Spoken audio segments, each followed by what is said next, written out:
लँटन मराठीच्या या नव्या कोऱ्या डिजिटल प्लॅटफॉर्मवरती मी रवी आणि माझ्या समवेत आहेत मायक्रोबायोलॉजिस्ट सोसायटी इंडियाचे चेअरमन आणि देशभरात एक प्रख्यात सूक्ष्म जीवशास्त्रज्ञ म्हणून सूक्ष्म जीवशास्त्रज्ञ अशी ज्यांची ओळख आहे असे सन्माननीय अरविंद देशमुख सर. आणि आज आपण चर्चेला जो विषय घेतलेला आहे तो विषय आहे की देशभरातील लसीकरण प्रक्रिया केव्हापर्यंत पूर्ण होईल. आपल्या सगळ्यांच्याच समोर तो सातत्यानं प्रश्न असतो. दररोज राज्य सरकारच्या वतीनं केंद्र सरकारवरती आरोप केले जातात की आम्हाला मुबलक प्रमाणात लस उपलब्ध करून दिली जात नाहीये. केंद्र सरकारकडून सांगितलं जातं की आम्ही भरपूर प्रमाणात लस उपलब्ध करून दिलेली आहे, यांचं राज्य सरकारचं नियोजन नसल्यामुळे लसीकरणाची प्रक्रिया फसली आहे. असे सगळे आरोप प्रत्यारोप सातत्यानं होत असताना लसीकरण केंद्रावर एकीकडे भली मोठी रांग लागली जाते. 200 लोकांना टोकन देऊन बाकीच्यांना पिटाळून घरी परत पाठवलं जातंय. मग अनेकांचा तर पहिला डोस पूर्ण झालाय आणि दुसऱ्या डोसचा कालावधी उलटून गेला तरीही त्यांना दुसरा डोस उपलब्ध होत नाहीये. दररोज लँटन मराठीच्या मेल बॉक्स मध्ये अनेकांचे प्रश्न येतात की आमचा दुसरा डोस केव्हा मिळणार, त्यातल्या त्यात कोवॅक्सिनचा दुसरा डोस केव्हा मिळणार, असे अनेक प्रश्न आहेत. त्याच्यामुळे संपूर्ण देशभरातल्या लसीकरणासाठी एकूण किती लसीच्या मात्रा लागणार आहेत, आता आपल्याकडे लसीच्या मात्रा निर्माण करण्याचा वेग काय आहे, कुठल्या कुठल्या लसी पुढच्या काही काळामध्ये आपल्यासाठी उपलब्ध होणार आहेत आणि हे देशवासियांचं देशभरातील आपली जी लस घेण्यास पात्र असलेली लोकसंख्या आहे साधारणपणे 95 कोटीच्या आसपास, 100 कोटी समजूयात आपण, या सगळ्या नागरिकांचं लसीकरण पूर्ण व्हायला किती काळ लागेल असे वेगवेगळे प्रश्न आपल्या सगळ्यांच्या मनामध्ये आहेत. या सगळ्या प्रश्नांची सविस्तर उत्तर आज आपण सन्माननीय अरविंद देशमुख सरांकडून जाणून घेऊयात. ते स्वतः मायक्रोबायोलॉजिस्ट आहेत. लस कशी तयार केली जाते, लस तयार करण्यासाठी नेमका किती कालावधी लागतो आणि लसीकरणाची प्रक्रिया पूर्ण होण्यासाठी किती लसीच्या मात्रा आवश्यक आहेत, या सगळ्या प्रश्नांची उत्तरं आज सरांकडून जाणून घेणार आहोत. सर, लँटन मराठीच्या डिजिटल प्लॅटफॉर्मवरती पुन्हा एकदा सगळ्या रसिक श्रोत्यांच्या वतीनं मी आपलं मनापासून स्वागत करतो. आणि पहिला प्रश्न थेट सगळ्यांच्या वतीनं, 130 कोटी भारतीयांच्या लसीकरणाची प्रक्रिया पूर्ण होण्यासाठी अंदाजे किती काळ जाईल, किती दिवस लागतील आपली लसीकरणाची प्रक्रिया पूर्ण व्हायला? निश्चितपणे हा प्रश्न तसा अत्यंत किचकट आणि आपल्या देशाचे जे एक्सपर्ट्स आहेत किंवा जे सरकारमध्ये शासनामध्ये बसलेले लोक आहेत या संबंधातले, ते प्रत्येक वेळेस एकच वाक्य सांगतात, वी होप. म्हणजे ते आशावादी आहेत. त्यांनाही माहित नाही नेमकं केव्हा होणार आहे, पण इफ एव्हरीथिंग गोज राईट असं त्यांचं शब्द आहे की आमच्या मनासारखं सगळं जर घडलं तर काय होईल, म्हणजे आपण आशावादी राहू. तर त्यांच्याच शासनातल्या बसलेल्या एक्सपर्टच्या म्हणण्यानुसार जास्तीत जास्त फेब्रुवारी 2022 पर्यंत, आता 21 आहे आपला, फेब्रुवारी 2022 पर्यंत 18 वर्ष वयाच्या पुढील लोकांचं लसीकरण पूर्ण होईल. म्हणजे 18 वर्षाखालचा धरलेला नाही आपण, 18 वर्ष वयाच्या पुढचा जो आहे घटक त्याचं लसीकरण अंदाजे फेब्रुवारी 2022 पर्यंत होईल अशी आशा आहे, इफ एव्हरीथिंग गोज राईट. लक्षात घ्या. म्हणजे शासनाने 3rd फेज मध्ये आहे, ट्रायल्स आहे, त्यांचे रिझल्ट पॉझिटिव्ह येतील असं गृहीत धरून, ते मार्केटमध्ये वेळेत येईल असं गृहीत धरून हे अंदाज बांधलेले आहेत. आणि म्हणून आज तर तुटवडा आहे, प्रचंड तुटवडा आहे. का तुटवडा आहे? याचं कारण आपल्या देशामध्ये फक्त 2च लसी आहेत. कोविशिल्ड आणि कोवॅक्सिन. कोविशिल्डची उत्पादन क्षमता आहे फक्त 6 कोटी पर मंथ. महिन्याला 6 कोटी. महिन्याला 6 कोटी. फार मोठी आहे ती, तशी जगामध्ये नंबर 1 ला आहे. परंतु गंमत आहे, ही समस्या का आहे बरं का? आपली महाराष्ट्राची जरी पॉप्युलेशन आपण घेतली तर युरोपियन कंट्रीमध्ये असे कित्येक देश आहेत की त्या 10 देशाची मिळून सुद्धा महाराष्ट्र इतकी पॉप्युलेशन लोकसंख्या नाही. उदाहरण देऊ, भूताननी सगळं करून घेतलंय लसीकरण, ज्यांची पॉप्युलेशनच मुळात 6 ते 8 लाख आहे. म्हणजे उस्मानाबाद जिल्हा आपण गृहीत धरला, जिल्हा मी म्हणतो, फक्त उस्मानाबाद शहर नाही, उस्मानाबाद जिल्हा आपण गृहीत धरला तर तेवढीच पॉप्युलेशन भूतान देशाची आहे. त्यामुळं त्यांना लसीकरण करणं अत्यंत सोपं आहे. भारतासारख्या अवाढव्य देशाला लसीकरण करणं अत्यंत अवघड गोष्ट आहे. पण त्यांचे प्रयत्न चालू आहेत. 8 कोटी डोसेस कोविशिल्ड आणि 2 कोटी पर मंथ कोवॅक्सिन. म्हणजे आज आपल्या हातामध्ये फक्त 8 कोटी डोसेस मिळतात. हे 8 कोटी डोसेस फक्त 4 कोटी माणसाला पर मंथ पुरतात. म्हणजे डबल डोस गृहीत धरला आपण तर, म्हणजे प्रत्येक महिन्याला आपण 4 कोटी लोकांना फक्त करू शकतो. म्हणजे आपल्याला एवढी कमतरता आहे आज. आणि मग आपण शासन दरबारी खूप प्रयत्न चालू आहेत. यावर भाष्य कालच केलेलं आहे. तर नीती आयोगाचे सदस्य जे आहेत कोविड संदर्भात, पौल म्हणून व्ही के पौल, त्यांनी ते नेहमीच्याला निवेदन करतात, माहिती देतात. मग त्यांनी निवेदन करून सांगितलंय की भारत कसा आशावादी आहे आणि जवळ येत्या काही महिन्यामध्ये भारताला कशा कशा वेगवेगळ्या लसी येणार आहेत त्याचा आपण आढावा घेऊया. म्हणजे मुद्दाम तो आढावा घेऊ आपण की भारताला कुठल्या कुठल्या लसी मिळण्याची शक्यता आहे, पॉझिटिव्ह होप्स, आणि केव्हा मिळण्याची शक्यता आहे. तर व्ही के पौल असं म्हणतात, ऑगस्ट ते डिसेंबर पर्यंत त्यांनी अवधी दिलाय. कदाचित लवकर आले तर नोव्हेंबर पर्यंत हे पूर्ण होईल, कदाचित डिसेंबर लागेल, कदाचित सप्टेंबर पर्यंत सुद्धा पूर्ण होईल. पण ऑगस्ट ते नोव्हेंबर पर्यंत आपल्याला पुरेशा प्रमाणात लसी मिळतील आणि लस मिळाल्याशिवाय पर्यायच नाही. आता गंमत पुन्हा बघा, तुमचा एक प्रश्न सगळ्यांच्या मनात उभा राहील की सर आपण डिसेंबर पर्यंत मग माणसं जी मरतील त्याचं काय? कारण डिसेंबर पर्यंत जर पाऊल म्हणत असतील लस येणार तर डिसेंबर पर्यंत माणसं अशीच मरणार का? असंच लॉकडाऊन राहणार का? आणि डिसेंबर पर्यंत असंच लॉकडाऊन जर ठेवलं तर देश नावाची चीजच अस्तित्वात राहणार नाही. बरोबर आहे. अनेकांना त्रास होणार. त्याला एक उत्तर आहे आणि जे आम्ही शासनाला मुद्दाम पत्र देणार आहोत. काय उत्तर आहे की आपल्याला मृत्यू थांबवायचे. पुन्हा पुन्हा मी ते वाक्य म्हणतो, आपल्याला मृत्यू थांबवायचे का कोरोना थांबवायचा आहे? कोविड निगेटिव्ह हे प्रमाणपत्र आपल्याला आवश्यक नाहीये. मृत्यू नको, कोरोना मृत्यू नको, तुम्हाला कोविड होऊ द्या. आणि कोविड झाला तरी देखील हसत जशी लोक सांगतात काही जण, म्हणजे आज 95% लोक असं म्हणतात आपण विदाऊट हॉस्पिटलायझेशन, म्हणजे अंदाजे 15% लोकांना सिम्पटम दिसतात आणि त्या सिम्पटम दिसल्यातले फक्त 5%च हॉस्पिटलमध्ये ऍडमिट होतात 100 मधले. उरलेले तर 85%ना कळत सुद्धा नाही आपल्याला कोरोना झालाय. पण ज्यांना झालाय ते सुद्धा हसत सांगितलं पाहिजे त्यांनी की मला कोरोना झाला होता, कुठलीही सिम्पटम नाही, घरातल्या घरात बसून मी बरा झालोय. म्हणजे पुन्हा त्या मूळ मुद्द्यावर येतो तुम्ही की कोरोनाने किती मेले हे महत्वाचं आहे.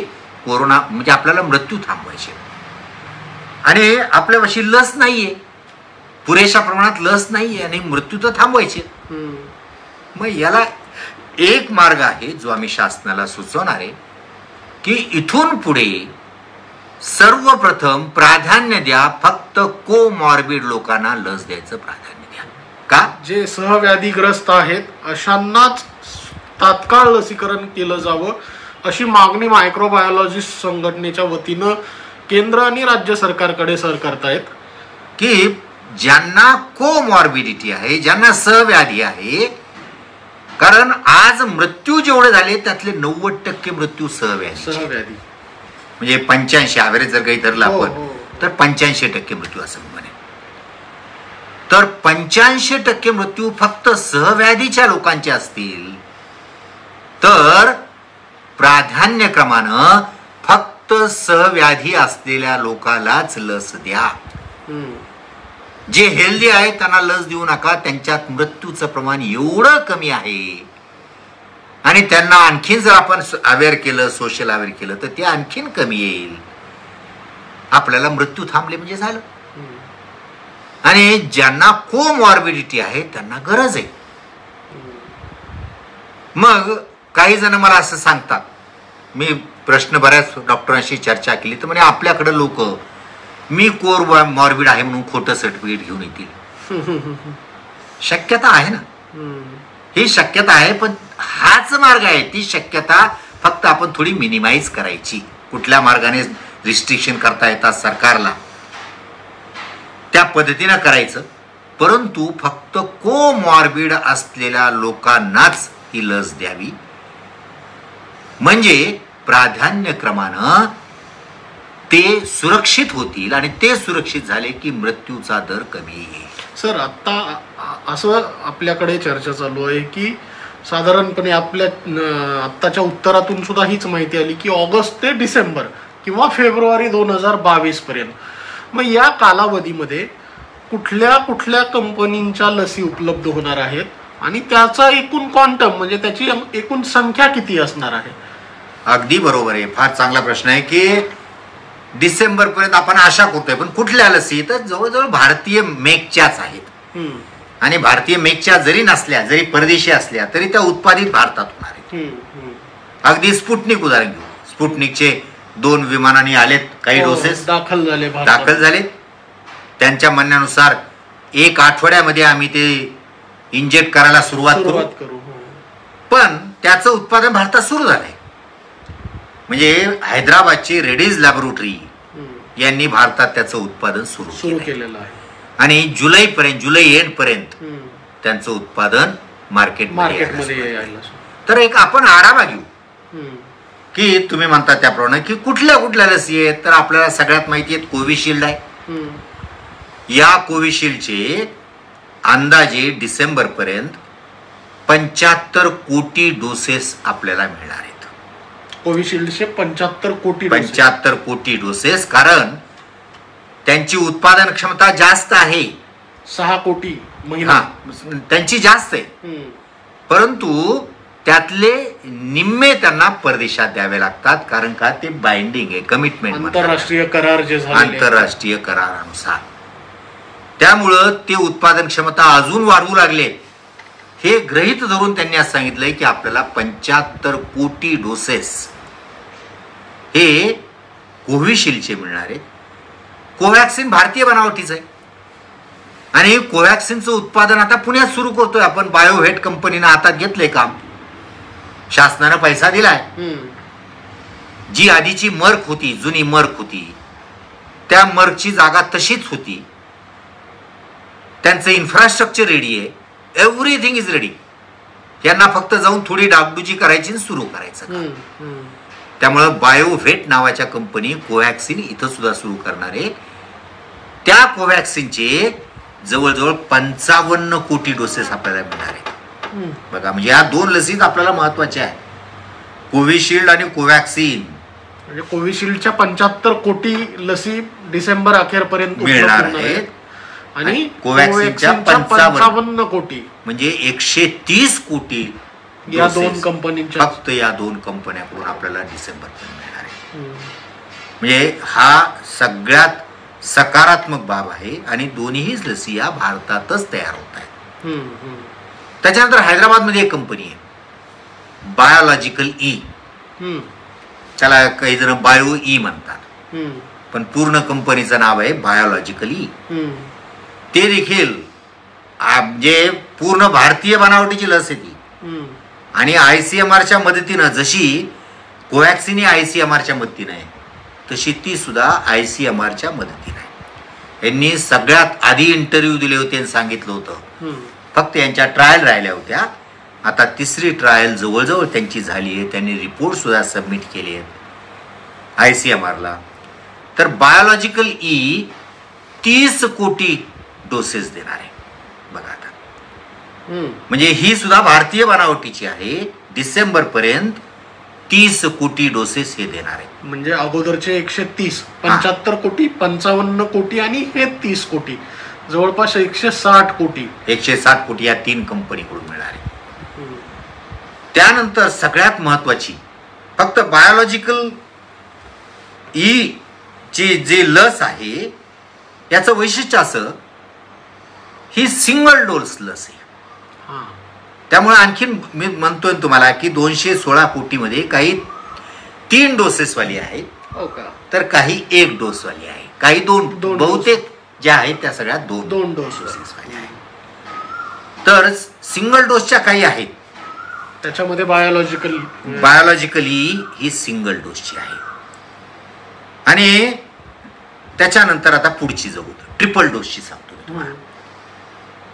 अहमदाबादमध्ये झायडस कॅडिला नावाची एक कंपनी आहे, अत्यंत क्वालिटीची कंपनी आहे.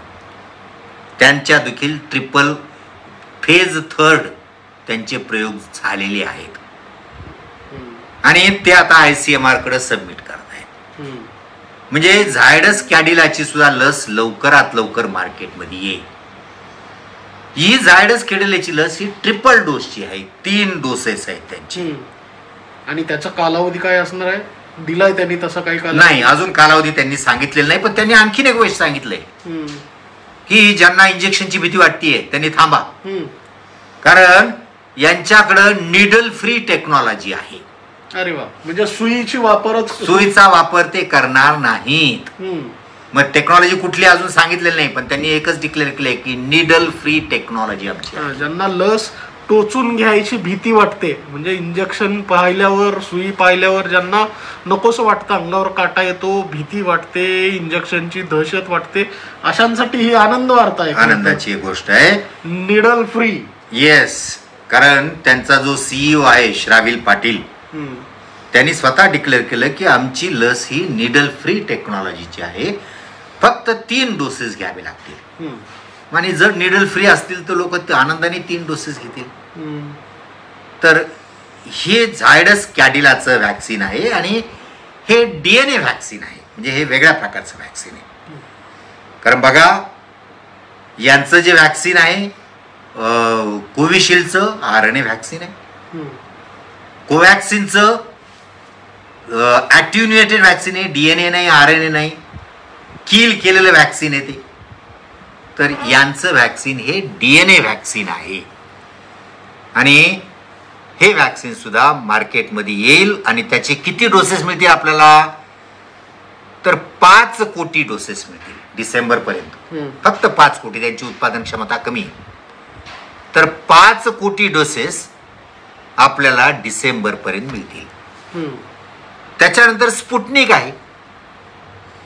स्पुटनिक हे हैदराबादला रेडीज लॅबोरेटरी उत्पादन करू लागलेत आणि डिसेंबर पर्यंत त्यांनी खात्री दिली आहे की 15.6 डोसेस आम्ही देऊ. म्हणजे 15 कोटी 60 लाख 15 कोटी 60 लाख डोसेस आम्ही उत्पादित करू शकू, असं त्यांनी खात्री दिलेली आहे. त्यानंतर आणखीन भारत बायोटेक, म्हणजे कोवॅक्सिन ज्यांनी तयार केले, त्यांनी आता नवीन व्हॅक्सिन बाजारात आणायचं ठरवलंय. ते आहे नझल व्हॅक्सिन. तर त्या नझल व्हॅक्सिनचे 10 कोटी डोसेस आणि ते देखील सिंगल डोस आहे. तर नझल व्हॅक्सिनचे 10 कोटी डोसेस मिळणार आहेत आणि ते देखील ज्यांना भीती वाटते इंजेक्शनची त्यांनी वाट बघायला हरकत नाही, कारण ते स्प्रे टाईप असणार आहे. नझल नाकातून किंवा ड्रॉप टाकणार नाकामध्ये. आणि ते nasal vaccine single dose vaccine आहे आणि ते वॅक्सिन जवळजवळ त्याचे देखील 10 कोटी डोसेस आपल्याला मिळणार आहेत. आणि नोव्हॅक्सचे पण. हा, आणि त्याशिवाय नोव्हावॅक्स ही प्रोटीन बेस्ड वॅक्सिन आहे. म्हणजे पुन्हा हे कोणासारखं आहे, भारत बायोटेक सारखं. ओके. म्हणजे सेल ॲट्युनेट केलाय, डिग्रेड केलाय तो आणि स्पाइक प्रोटीन डायरेक्ट इंजेक्ट केले. म्हणजे हे कोवॅक्सिन सारखं जवळजवळ वॅक्सिन आहे हे नोव्हावॅक्स. हे कोण करणार आहे? ऍक्च्युली ही कंपनी युएसएची आहे, अमेरिकेची कंपनी, पण पुण्यातल्या सिरम इन्स्टिट्यूट बरोबर त्यांनी करार केलाय. ओके. आधार पुनावाला यांचे आधार पुनावाला बरोबर त्यांनी करार केलाय आणि आधार पुनावालानी ती टेक्नॉलॉजी अमेरिकेतून आणली आणि त्याचं उत्पादन सुरू केलंय.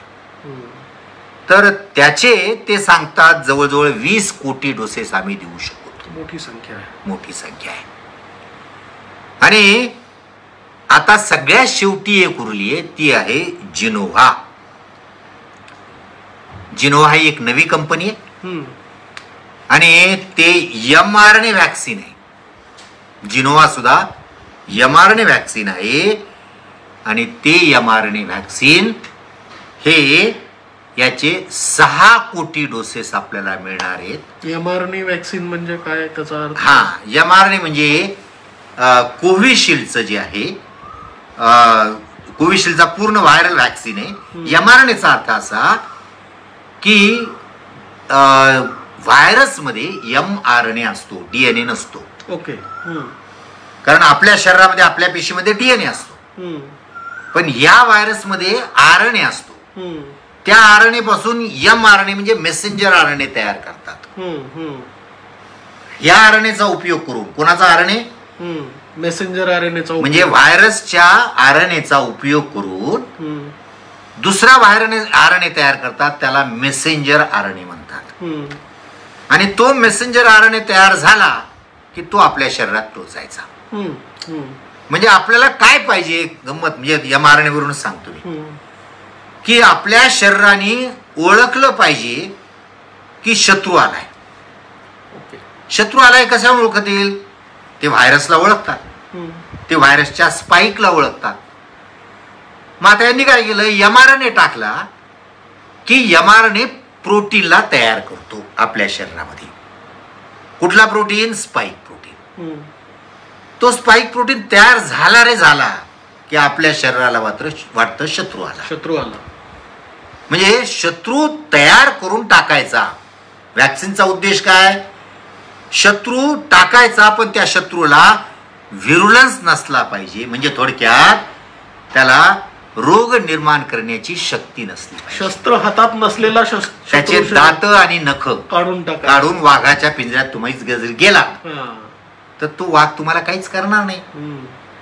तसं या वाघाची म्हणजे या व्हायरसची शस्त्र म्हणजे व्हिरुलन्स म्हणजे रोग निर्माण करण्याची शक्ती, ती त्याची काढली जाते आणि तो व्हायरस शरीरामध्ये टाकला जातो. आता आपल्या शरीराला कळत नाही याचे नखन हे काढलेत म्हणून दात, तो फक्त शत्रूला ओळखतो, चेहरा ओळखतो. तो चेहरा ओळखून लगेच त्याच्यावर आरमार तयार करतो. बरोबर. आणि त्याचा फायदा एकच की आपल्या शरीरात आरमार रेडी बनतं. त्याला जो वेळ जातो बनवायला, त्याच्याऐवजी तयार असतं ते. मग केव्हाही शत्रू येऊ द्या, ते फडशा मारतात. बरोबर.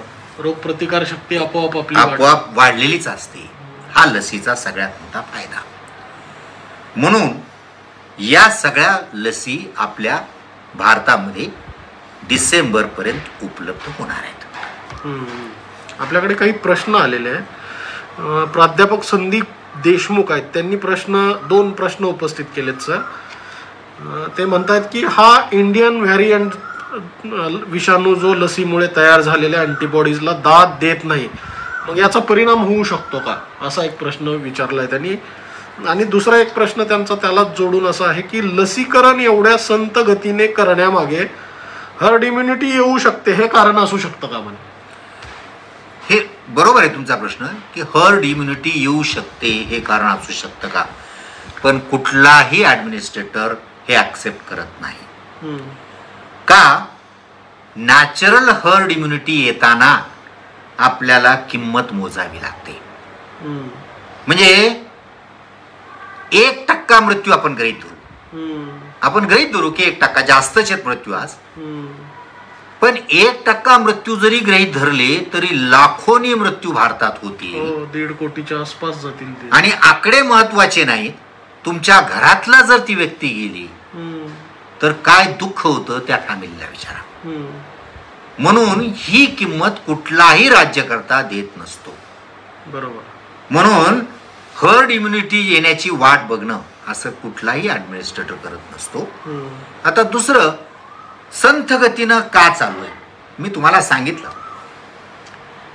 आपला देश एवढा आवाढव्य आहे की अमेरिकेच्या 4 पटीनं संख्या आपली आहे, रशियापेक्षा किती काही जास्त आहे. भूतान, मी तुम्हाला आता म्हणलो, भूतान, श्रीलंका, छोटे छोटे देश काढा, या देशाची किंवा युरोपियन मधले खूप देश काढा, कित्येक देशाची संख्या दर लोकसंख्या 1 कोटीपेक्षा कमी आहे. मग त्या देशांना सोपं जातं, भारताला अवघड चाललेलं आहे. किंवा असंही आहे का कारण याच्या मागे की जेव्हा जगभरातले वेगवेगळे देश लसीकरणाच्या नियोजनात कामाला लागले त्यावेळी आपण इकडे टाळ्या आणि थाळ्या वाजवत बसलो? हा आरोप केला जातो, मान्य आहे. पण तरी देखील मी असं म्हणेन की आपला देश सुद्धा लसी तयार करण्यासाठी मागे लागलाच होता. म्हणजे सिरम आणि कोव्हॅक्सिन हे अगदी फास्ट ट्रॅकवर काम चालू होतं. फक्त नियोजनात चुकलं कुठं, आपल्याकडं किती उत्पादन होणार आहे याचा अंदाज घेऊन परदेशातल्या लसीला आपण आधीच बुक करायला पाहिजे होतं. वेगवेगळ्या कंपन्यांबरोबर पटकन करार करायला पाहिजे होते, जे श्रीलंकेने केले, जे पाकिस्तानने केले, जे बांगलादेशने केले, आणि आज त्यांच्याकडे लसीचा साठा उपलब्ध आहे. म्हणजे लॉकडाऊन केल्यामुळे देशाचं जेवढं नुकसान होतं त्यापेक्षा लस विकत घ्यायला कमी पैसे लागतात. बरोबर. त्यांनी ते पैसे दिले. आज चायनाने एवढे पैसे कमवले तुम्ही इमॅजिनच करू शकत नाही, केवळ लसीवर. तर आपण तो विचार करून आपण आधी बुक करायला गरजेचं होतं. आणखीन एक प्रश्न त्यांचा जो आहे की भारतीय व्हेरियंटला लस दाद देत नाही असं म्हणतात.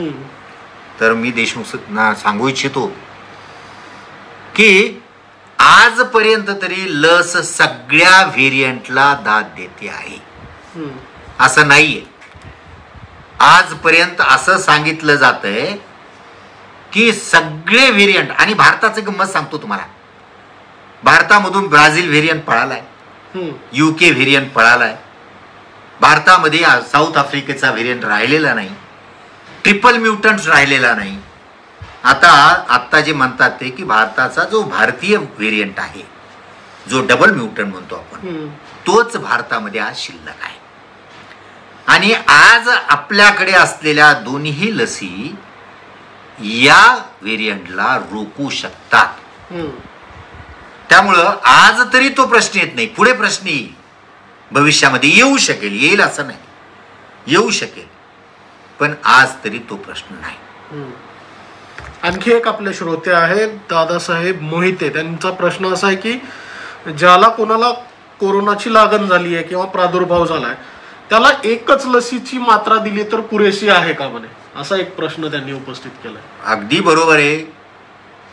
अमेरिकेमध्ये ते मान्य केलेलं आहे की ज्याला कोरोना झाला तो पहिला डोस गृहीत धरायचा, म्हणजे संक्रमण हाच पहिला डोस गृहीत धरायचा, आणि त्याला फक्त एकच डोस दिला तरी पुरेसं आहे, हे अमेरिकेने मान्य केलेलं आहे. आता भारतामध्ये त्याचा अभ्यास होणं गरजेचं आहे. आणि जशा अमेरिकेमध्ये NGO असतात तशा भारतामध्ये पैसे भरपूर असलेल्या NGO नाहीत.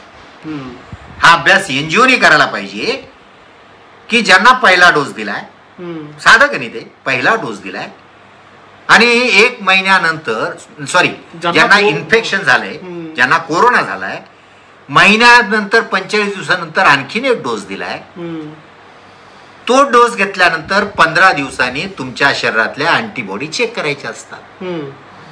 त्यावरनं तुम्हाला कळतंय की तिसऱ्या डोसची गरज आहे की नाही. पण हा अभ्यास होणं गरजेचं आहे, जो अभ्यास भारतामध्ये झालेला नाही. असं अँटीबॉडी चेक करण्यासाठी असलेली जी यंत्रणा आहे त्याचं आपल्याकडे काय वस्तुस्थिती आहे? आपल्याकडं कुठेही अवेलेबल आहे. उस्मानाबाद मध्ये आहे की नाही मला माहित नाही, पण लातूरला आहे 100% मला माहिती आहे. ते येतात, 750 घेतात. इवन ज्याला उत्सुकता आहे, आता माझंच उदाहरण सांगतो, मी दुसरा डोस घेऊन मला 15 दिवस झाले. मग जर मला उत्सुकता असेल, खरोखरच मला अँटीबॉडी आमच्या शरीरात झाल्यात का, मी खरोखरच प्रतिकारशक्ती मला आहे का, मी माझं ब्लड जर तपासणीला दिलं तर मला तपासून मिळतं आणि सांगितलं जातं की तुमच्या शरीरामध्ये पुरेशा प्रमाणात अँटीबॉडी आहे. तर हा अभ्यास होणं गरजेचं आहे. तो अभ्यास झालेला नाही. नाहीतर मोहिते सर म्हणतात त्याप्रमाणे ते शक्य आहे आणि ते जर झालं तर भारतामध्ये खूप लसी वाचतील. हा सगळ्यात महत्वाचा मुद्दा. असं जर असेल तर बाधित रुग्णांची संख्या आपल्याकडची खूप मोठी आहे. त्यांना एकच डोस द्यायचा असेल तर दुसरा जो डोस दिला जाणार आहे तो शिल्लक राहील, जो गरजूंना वापरता येऊ शकेल. अगदी बरोबर आहे. आणि याशिवाय पौल जे आहेत, व्ही.के. पौल, ते असं म्हणतात की आमची फायझर बरोबर आणि मॉडर्ना बरोबर चर्चा चालू आहे की फायझरची लस आणि मॉडर्नाची लस भारतात आणण्यासाठी प्रयत्न त्यांचे चालू आहेत. फक्त प्रॉब्लेम असा आहे बरं का की जॉन्सन अँड जॉन्सनची एक लस आहे. जॉन्सन आणि जॉन्सनची लस तर भारतात आणताच येत नाही. का आणता येत नाही? त्याला साठवणुकीसाठी कमी तापमान लागतं. म्हणजे उणे 70 डिग्री तापमान लागतं. 70 डिग्री. तर त्याची सुविधा फक्त आहे, भारतामध्ये सुद्धा आहे, पण फक्त मोठ्या मोठ्या इन्स्टिट्यूट मध्ये आहे, प्रत्येक जिल्ह्यात नाहीये. त्यामुळं ती भारतामध्ये लसीकरणाला वापरलीच जाऊ शकत नाही. आता मॉडर्ना आणि फायझर मध्ये आणखीन थोडे दोष असे आहेत की फायझर आणि मॉडर्नाची किंमत जास्त आहे. म्हणजे फायझर एक डोस अंदाजे भारतीय 1431 रुपयाला पडतो. एक डोस म्हणजे 1,500 रुपयाच्या घरात 1,500 रुपयाला एक डोस पडतो. तर मॉडर्ना तर 2,715 रुपयाला पडतो. बापरे, हे सामान्य व्यक्तीच्या आवाक्या बाहेर. हा, सामान्य माणसाला आवाक्या बाहेर आहे. त्यामुळं फायझर आणि मॉडर्ना ह्या भारतामध्ये येऊन सुद्धा फक्त श्रीमंत लोक ते घेऊ शकतील. इफिशियन्सी चांगली आहे. म्हणजे कोवॅक्सिन आणि कोविशिल्ड पेक्षा ती मॉडर्न आणि फायझर या चांगल्या प्रतीच्या लसी आहेत. तशीच स्पुटनिक सुद्धा चांगल्या प्रतीची लस आहे. या तिन्ही लसीची इफिशियन्सी 90च्या पुढे आहे. म्हणजे तुमची प्रतिकार क्षमता चांगली वाढणार आहे. पण त्याला हे अडथळे आहेत. दुसरी सायनोफार्मा आहे. सायनोफार्मा हे चीन तयार करतं आणि चीनने जगातल्या खूप देशांना ती विकली आहे. पण भारत सायनोफार्मासाठी हात पसरणार नाही, हे 100% सत्य आहे. त्यामुळे आपण चीनकडे जाणार नाही. सायनोफार्मा काही आणणार नाहीत आपण. मग आपण स्पुटनिक आणणार किंवा इतर लसी आणण्याचा. स्पुटनिक रशिया आपला मित्र राष्ट्र आहे म्हणून स्पुटनिक आणणार आहेत आपण, आणि आली आहे भारतामध्ये. म्हणून या मित्र राष्ट्राच्या लसी आधी भारतात येणार. आणि म्हणून असं म्हणतात 6 ते 7 प्रकारच्या लसी. पुन्हा त्यांनी शब्द वापरलेत, वी होप दॅट. आशावादी आहोत आपण, आशावादी आहोत की या सगळ्या ट्रायलचे परिणाम चांगले येतील 3rd फेज मधले, आणि लवकरात लवकर या लस मार्केटमध्ये येतील. आणि डिसेंबर 2020 पर्यंत 216 कोटी डोसेस जे सगळ्या 18 वर्ष वयाच्या पुढच्या लोकांना उपयोगी येतील. आणि 2 ते 18 परवानगी दिली आहे. याला चाचणी करण्यासाठी कमीत कमी 3 महिने लागणार आहेत. म्हणजे यांचा विचार तर सप्टेंबर-ऑक्टोबर नंतरच होणार आहे, आधी होणार नाही लहान मुलांचा. हा, त्यामुळं तो विचार आज करतच नाहीत आपण फक्त 18 वर्ष वयाच्या पुढचे आहेत. म्हणून आम्ही केंद्र सरकारला पत्र देणार आहेत, राज्य सरकारला पत्र देणार आहेत की तुमची स्ट्रॅटेजी आता बदला. लसीचा तुटवडा आहे ना, असू दे, फक्त फक्त कोमॉर्बिड लोकांनाच द्या, बाकीच्यांना देऊ नका, जेणेकरून कोमॉर्बिड लोकांना हे आधीच करायला पाहिजे होतं शासनाने. का नाही केलं याचं आश्चर्य वाटतं आम्हाला. की लस देताना पहिल्यांदा फ्रंट हेल्थ वर्करला दिली, मान्य. का दिली त्यांना? ते सतत एक्सपोजर त्यांना असतं. मग पोलीस असू किंवा दवाखान्यातले डॉक्टर असू, परिचारिका असू, हे मान्यच आहे. पण सगळ्यात मोठी शासनाची चूक का झाली आणि ही का झाली याचं कारण सांगतो पुन्हा. शासनामध्ये निर्णय घेणारे मेडिको डॉक्टर बसलेत आणि आम्ही मायक्रोबायोलॉजिस्ट जे आहेत यांना व्हॅक्सिनची जास्त माहिती आहे, एक्सपोजर जास्त आहे. मेडिको डॉक्टरना याचं एक्सपोजर नाही. म्हणजे कुठल्याही सिरम इन्स्टिट्यूटमध्ये जा, बायोलॉजिकली मध्ये जा, झायडस मध्ये जा, कोण काम करतं विचारा व्हॅक्सिन मध्ये? सगळीकडं मायक्रोबायोलॉजिस्ट काम करत आहे, संशोधनात मायक्रोबायोलॉजिस्ट काम करत आहे. मग सुरुवातीला जर भारताने ही ठेवली असती ना तर हा गोंधळ झालाच नसता की आम्ही फक्त कोमॉर्बिड लोकांना लस देणार, आपोआप मृत्यूदर कमी आला असता. आणि आतापर्यंत जे 17 कोटी लोक आहेत ज्यांना लस दिली आहे त्या फक्त कोमॉर्बिड लोकांना दिली असती तर आज मृत्यूदर झटक्यात कमी आला असता. पण दुर्दैवानं शासनाकडे हे नियोजन नाही आणि मग सवंग लोकप्रियतेच्या नावाखाली अचानकपणे घोषणा काय केली की 18 ते 45 पर्यंत सुद्धा आम्ही लस देणार. म्हणजे आपल्याकडे किती उपलब्धता आहे काहीही विचार न करता. बरं त्याचं कुणीतरी पुढे यायला पाहिजे, चूक आमची झाली म्हणायला पाहिजे. चूक कबूल करायला अजूनही एकमेकांवरती आरोप करतात. तो दुर्दैवानं तो फार वेग भाग आहे. पण कुणीतरी पुढे यायला पाहिजे, सांगायला पाहिजे आमची चूक झाली, आम्ही घोषणा करायला नको पाहिजे होती. एवढं धाडस तरी ठेवायला पाहिजे होतं. पण तेही धाडस कोणाकडे नाहीये. चूक झाली हे सगळ्यांना, शास्त्रज्ञांना कळतंय, त्यांनाही कळतंय. म्हणूनच आता 18 ते 45 बंद केलेत लसीकरण. म्हणजे घोषणा करून बंद लसीकरण केलंय. पुन्हा काल जसं बोललो की जेवायला बोलावलं, पुन्हा सांगितलं की नाही स्वयंपाक तयार नाही, येऊ नका जेवायला. पराभवाचं पालकत्व स्वीकारायला कुणी तयार नाही. तर हाच एक मार्ग आहे की कोमॉर्बिड लोकांना आधी लसीकरण करा. आपल्याकडे आणखी एक प्रश्न आलाय प्राध्यापक देशमुख यांचा. ते असं म्हणतायत की जगातल्या काही देशांनी 50% अधिक नागरिकांचं त्यांच्या देशातील लसीकरण पूर्ण केलं आणि सार्वजनिक ठिकाणी मास्क वापरण्यावर जे निर्बंध होते ते दूर करून टाकले. हे योग्य आहे का म्हणे? हे योग्य आहे असं मी म्हणेन. याचं कारण का, म्हणजे एपिडेमॉलॉजीच्या दृष्टिकोनातून विचार केला तर कसं असतं, मी उभा आहे आणि माझ्या आजूबाजूला 5 लोक उभी आहेत.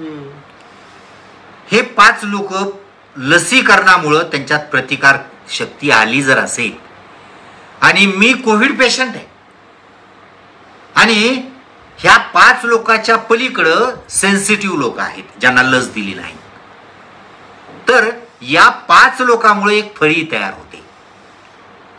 म्हणजे 50%च्या वर, 50% नाही 50% पेक्षा वर, आम्ही तर म्हणतो 80% जर लसीकरण झालं तर उरलेल्या 20%ना द्यायची सुद्धा गरज नाही. विषाणू निघून जातात. विषाणू केव्हा वाढतात? दुसरा होस्ट मिळाला पाहिजे ना. मग माझ्याकडं विषाणू आहेत पण आजूबाजूला 10 लोक माझ्या आजूबाजूला सगळे लसीकरण केलेले असतील आणि त्याच्या पलीकडं सेन्सिटिव्ह माणूस उभा आहे, प्रतिकार क्षमता नसलेला उभा आहे, पण माझी विषाणू तिथपर्यंत जातच नाहीत. त्यामुळं त्या माणसाला धोका नाही. मग त्या देशाने विचार काय केलाय की लसीकरण 50%च्या वर केलंय. काही देशांनी अजूनही बंधनं लावलीत. कुठली बंधनं लावलीत? हिंडा, फिरा, ऍक्टिव्हिटी करा, पण प्रोटोकॉल सांभाळा. म्हणजे अगदी युके मधलं सांगतो तुम्हाला मी की 5 लोकांनी एकत्र यायला परवानगी दिली त्यांनी. तिथल्या लोकांनी मला सांगितले की 5 लोकांनी, तुम्ही शेजाऱ्याच्या म्हणजे कोणाकडे जायचं असेल तर 5 जण जर गेले तर मान्यता आहे. 5 पेक्षा जास्त लोकांनी गर्दी करू नका. अशा काही बंधनं घातलेत. आणि 50% जास्त लसीकरण केलेलं झालेलं आहे. म्हणून भारतामध्ये सुद्धा जसजसं लसीकरण वाढेल तसतसा मृत्यू दर कमी येणार आहे किंवा इन्फेक्शनचा दर कमी येणार आहे. आजच भारतामध्ये बघा या आठवड्यामध्ये आकडे कमी आले आहेत. तर त्या लॉकडाऊनचा परिणाम आहेच, पण त्याच्याबरोबर लसीकरण आणि लसीकरणाचा तर परिणाम आहेच, लसीकरणाचाही परिणाम आहे आणि हर्ड इम्युनिटीचा परिणाम आहे. म्हणजे हे तिन्हीचं कॉम्बिनेशन आहे, लक्षात घ्या. हर्ड इम्युनिटी, लसीकरण, कदाचित 2% लसीकरणाचा परिणाम असेल, कदाचित 5% हर्ड इम्युनिटीचा परिणाम असेल आणि आणखीन 5% लॉकडाऊनचा परिणाम असेल. असं सगळं मिळून ते आकडे कमी आलेले आहेत. मोहिते म्हणून आपले एक श्रोते आहेत, त्यांचा प्रश्न आहे की लसीकरणामुळे जर एवढा उशीर होतोय लसीकरणाला एकूण, तर त्यामुळे मृत्यू होत आहेत किंवा होतील याची जाणीव शासनाला नाही काय म्हणे, असा त्यांना प्रश्न पडला. शासनाला पूर्ण जाणीव आहे, पण पुन्हा सांगतो, दुर्दैवानं गेल्या 50 वर्षापासून, हे या शास्त्राचा दोष आहे असं मी म्हणत नाही, गेल्या 50 वर्षापासून शासनातल्या पुढाऱ्यांनी आरोग्य सुविधाकडे लक्ष देण्याच्या ऐवजी फक्त भावनेवर चालणाऱ्या गोष्टीकडे लक्ष दिलं. मग ते मंदिर असेल किंवा बॉर्डरवर सैन्य सुविधा असते, आणि त्याला कारण तुम्ही आम्ही आहोत. म्हणजे समाज जोपर्यंत शहाणा होत नाही तोपर्यंत शासन आपली धोरणं बदलत नाही.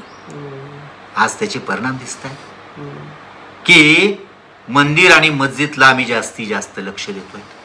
त्यामुळे वैद्यकीय सोयी सुविधा ज्या पद्धतीनं किंवा ज्या वेगानं उपलब्ध व्हायला हव्या त्या उपलब्ध होऊ शकत नाही. आम्ही लक्षच नाही दिलं तिकडं. आणि सैन्याची सुद्धा बॉर्डरवर इतकी इन्व्हेस्टमेंट केली आपण पैशाची, आणि शत्रू उभा केला. मी त्याला बागुलवा नाही म्हणणार, शत्रू आहे तो, पण तो भावनिक दृष्ट्या देखील खूप वेळेस वापरलाय असं लक्षात येतं. आणि लोकांना पटकन तयार होतात भावनिक दृष्ट्या, सारासार विचार करत नाहीत. त्याचा परिणाम आज दिसतोय. विज्ञानाची दृष्टी असल्याशिवाय विज्ञानाची सृष्टी कधीच निर्माण होत नाही. अगदी बरोबर. विज्ञानाची सृष्टी निर्माण करण्यासाठी आवश्यक असलेल्या ज्या दृष्टीचा अभाव होता, वैज्ञानिक दृष्टीचा आणि दृष्टिकोनाचा, त्याचे परिणाम आपण आता भोगतो आहोत. ज्या संख्येनं मृत्यू आपल्याकडे कोरोनामुळे झाले, कारण आपल्याकडे वैद्यकीय सुविधाच उपलब्ध नव्हत्या. याला शासनाला दोष देण्यात अर्थ नाही असं माझं व्यक्तिगत मत आहे. शासनात कोण बसलेत? तुम्ही आणि मी निवडून दिलेले लोक बसले. आम्ही स्वेच्छेनं निवडून दिलेत. त्यावेळेस कोणी बंदूक पिस्तूल घेऊन आलं होतं का मत कोणाला करा म्हणून? आम्ही निवडून दिलेले लोक आहेत. आमची क्वालिटी जशी तशी शासनाची क्वालिटी असणार आहे. म्हणून मी कधीच शासनाला दोष देत नाही. जोपर्यंत आम्ही बदलत नाहीत तोपर्यंत इथली यंत्रणा बदलणार नाही. बरं, आता किती एकूण 216 कोटी लसीच्या मात्रा आहेत आपल्या एकूण. बरोबर. आणि कधी डिसेंबर पर्यंत त्या सगळ्या उपलब्ध होणार आहेत. आणि डिसेंबर पर्यंत जर लसीकरणाचा पूर्ण कार्यक्रम झाला तर बऱ्यापैकी आपण या संकटातून बाहेर पडू. संकटातून निश्चितपणे. नुसतं तेवढंच नाही, वेगवेगळी औषधं आलेली आहेत मार्केटमध्ये. म्हणजे संकट कमी व्हायला सुरुवात झालेली आहे. उदाहरण सांगतो तुम्हाला की 2-डिऑक्सी-डी-ग्लुकोज आजपासून त्याचा वापर एम्सनी सुरू केला आहे. दिल्लीतल्या एम्स मधून आजपासून त्याचा वापर सुरू झालेला आहे. त्यामुळे त्याचे परिणाम लवकर येतील. त्यानंतर इस्लामपूर जवळचं शिराळा म्हणून जे आहे, 32 शिराळा, तर ती प्रसिद्ध आहे महाराष्ट्रामध्ये. नागाचा खेळ तिथं केला जातो. तर 32 शिराळ्यामध्ये आयसिरा नावाची एक कंपनी आहे. त्यांनी अँटी सिरम तयार केलेला आहेत. हजारो डोसेस त्यांचे तयार आहेत आणि तो एकच डोस द्यावा लागतो आणि त्याचा परिणाम एका दिवसात दिसतो. त्याला वाट पाहावी लागत नाही. एका दिवसात म्हणजे तुम्हाला अँटी सिरम दिलं की दुसऱ्या दिवशी तो पेशंट निगेटिव्ह येतो. तर कारण ते ताबडतोब रिॲक्ट करतं तुमच्या शरीरावर. ते व्हायरसला लगेच जाऊन मारतं. तर त्याला ICMRनी आता ट्रायलला परवानगी द्यायची ते वाट पाहत आहेत. अजून ट्रायलला परवानगी दिलेली नाही. ती जर परवानगी दिली तर 2 ते 3 महिन्यात ते औषध इतकं सॉलिड औषध आहे ते क्लेम करतात. त्यांनी ॲनिमलवर ट्रायल केल्या, त्यांना प्रचंड यश मिळाले चांगलं. ते 2 ते 3 महिन्यात औषध येईल. म्हणजे हळूहळू आपण या रोगातून मुक्त होऊ अशी आपण सगळ्या संकटाची तीव्रता हळूहळू कमी व्हायला लागलेली आहे. अगदी बरोबर. लँटन मराठीच्या सगळ्या श्रोत्यांना मला सांगायला आनंद वाटेल, DRDOचं औषध आपल्याकडे आलेलं आहे. आजपासून एम्समध्ये त्याच्या वापराला सुरुवात झाली आहे. 32 शिराळ्या तयार केलं जाणारं जे महत्त्वाचं अँटीसिरम आहे त्याच्याबद्दल ही सरांनी आत्ता आपल्याला माहिती दिलेली आहे. आणि लसीकरण प्रतिबंधात्मक उपाययोजना म्हणून लसीकरण ही दुसरीकडे सुरू आहे. लसीकरणासाठी आवश्यक असलेल्या लसीच्या मात्रांची संख्या थोडी अपुरी आहे, पण त्याच्यावरती अतिक्रमण करून आवश्यक असलेल्या लसींच्या मात्रा उपलब्ध करण्यासाठी सगळे प्रयत्न सुरू आहेत. आणि विके पॉल नीती आयोगाचे जे आपले सदस्य आहेत त्यांनी सांगितलेलं आहे की डिसेंबर अखेरपर्यंत आपल्याकडे 216 कोटी लसीचे डोस उपलब्ध होतील. मग ते कुठून होणार? कोवॅक्सिनचे किती, कोविशिल्डचे किती, रशियन बनावटीच्या स्पुटनिकचे किती, आणि एकूण 7 ते 8 प्रकारच्या भारतीय बनावटीच्याच त्यात लसी आपल्याकडे उपलब्ध होणार आहेत. त्यामुळे देशातील सगळ्या नागरिकांचं लसीकरण पूर्ण होण्यासाठी साधारणतः जानेवारी किंवा फेब्रुवारी 2022 उजाडणार असं आत्ता तरी परिस्थिती दिसतीये.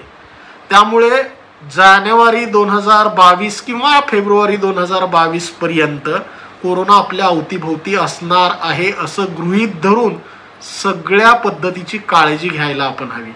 लस तर घ्यायलाच हवी आहे, त्याचबरोबर मास्कचा वापर आहे, गर्दीच्या ठिकाणी न जाणं, आणि आपल्याला संक्रमण होऊ नये किंवा आपल्याला संक्रमण झालं तर आपल्यामुळे अन्य कोणाला होऊ नये याचीही काळजी घ्यायची आहे. उद्या आपण आणखी 1:10 दुपारी भेटणार आहोत अशाच एका नव्या विषयासह, आणि त्या विषयाच्या अनुषंगानं तुमचेही प्रश्न घेणार आहोत.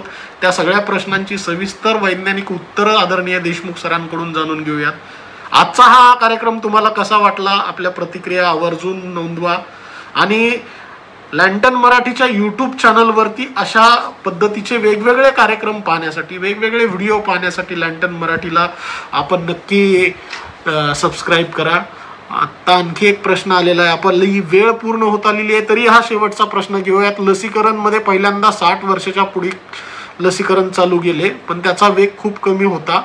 लस उपलब्ध होत असतानाही याऐवजी पुन्हा 25 पर्यंत का आला असा प्रश्न उपस्थित करतायत त्यांनी.